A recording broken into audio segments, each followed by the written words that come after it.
Welcome back to Mystery Sauce. If you love true crime, mysteries, and all things paranormal, you're in the right place. Don't hesitate to hit that subscribe button, but remember, it's your gateway to the unknown, where every click is watched by unseen eyes. Dive into the mystery with us. John Hill. In the quiet realms of Ottumwa, a small city nestled in the southern part of Iowa, there lurks a tale of disturbing, unsolved mystery. It was the early morning of November 22nd, 1976, when an ordinary day took a sinister turn. Two men entered the Ottumwa laundrette, only to stumble upon a horrifying scene. In a small room, they found the lifeless body of John Hill, the 51-year-old owner of the laundrette. The brutality of the scene was stark. Hill was the victim of multiple stabbings and a gunshot. The police, upon arriving at the scene, discovered a .25 caliber handgun lying near Hill's body. Near the entrance of the laundrette, a grim reminder of the struggle that ensued. 5 bullet holes. The narrative pieced together by the police suggested a robbery that escalated into a deadly confrontation. Hill, in a desperate attempt at defense, had fired his gun 5 times, each shot missing its mark. The assailant, undeterred, overpowered Hill in what was described as a prolonged, violent struggle, stabbing and shooting him in the process. Then, in a chilling and inexplicable act, the killer left a haunting message. Despite the noise of gunfire that would have surely drawn attention, the assailant took the time to scrawl something in the victim's blood at the crime scene. The cryptic words, either black or lack, followed by older, remained shrouded in mystery, their meaning and significance elusive to the investigators.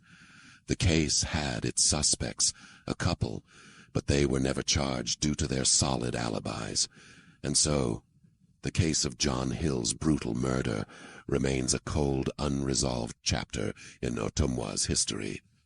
His family continues their search for answers, haunted by the unknown, yearning for closure in a tragedy that has left a permanent scar on the community. Gary Grant, Jr. On a seemingly ordinary Thursday, January 12, 1984, the tranquility of Atlantic City, New Jersey, was pierced by a chilling event. 7-year-old Gary Grant, Jr., enjoying a day off from school due to a teacher conference, left his home around 2:30 p.m., cryptically telling his mother he had an appointment. The nature of this appointment remained a mystery, one that his mother didn't probe further into. When Gary failed to return by 4 p.m., alarm bells rang, prompting his mother to call the police. The local neighborhood was scoured, and 2 days later, a grim discovery was made just 2 blocks from Gary's home. His young life had been brutally cut short, his body found in a vacant lot, the victim of a savage attack with a metal pipe. The last person seen with Gary was his 12-year-old friend, Carl Mason, known as Boo, a boy with a developmental disability, smaller in stature than Gary. The police, in a controversial move, interrogated Carl without a guardian or lawyer present. Under these circumstances, Carl confessed to the murder and was sent to juvenile detention.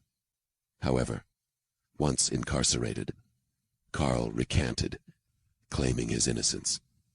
He underwent 2 polygraph tests, one inconclusive, the other indicating his truthfulness. The judge, acknowledging these developments, dismissed the confession, and Carl was released. The investigation into Gary's murder then hit a chilling standstill, particularly agonizing for Gary Grant Sr., a dedicated officer with the Atlantic City Police Department.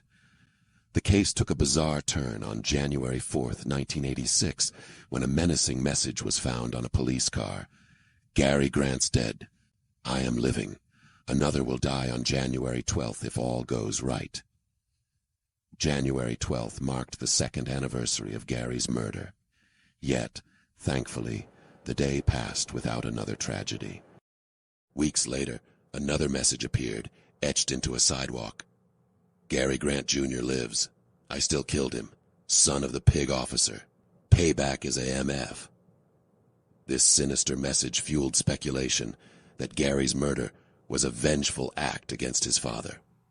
However, this theory remains unproven, and it's unclear whether the killer wrote these messages or if they were merely a horrific prank. In 2006, a glimmer of hope emerged when Gary Grant Sr. discovered an audio tape labeled "phone calls" while converting tapes to MP3 files. The tape held a call made to 911 dispatch on March 8, 1986, weeks after the unsettling messages. Another call followed, accusing a man of murdering Gary as retribution against his father, a policeman.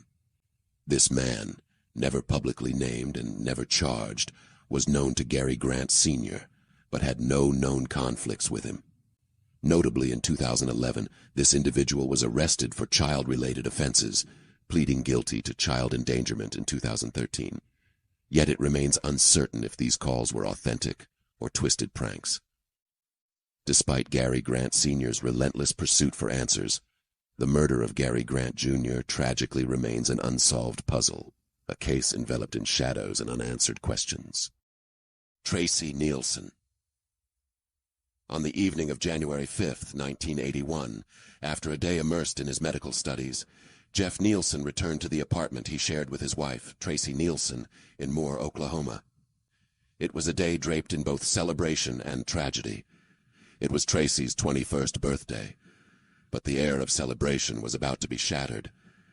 Jeff found the apartment door unlocked, an unsettling prelude to the horror that awaited him inside. There, on the bed, lay Tracy, her life brutally extinguished. She was found lying face up, her throat slit, her chest bearing the marks of multiple stabbings.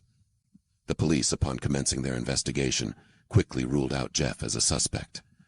Their inquiries revealed that on the morning of her birthday, Tracy had been running errands, her neighbor last seeing her around noon, finishing chores.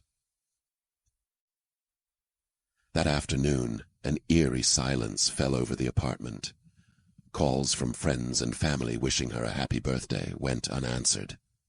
The medical examiner pinpointed her time of death to around noon. There were no signs of sexual assault, no evidence of a break-in, and no indication of a struggle within the apartment. Amidst the scant clues left behind, robbery seemed an unlikely motive. Only one item was missing, a small keychain bearing Tracy's name, possibly taken by the killer as a macabre souvenir. The police found a lone fingerprint in the apartment, yet it matched no known records. Another clue surfaced, a cable ticket book from Southwestern Bell.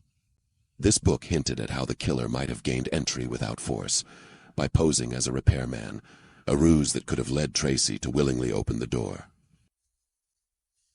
The last ticket in the book bore Tracy's address, the work marked as completed at 11:51 a.m., mere minutes before her estimated time of death.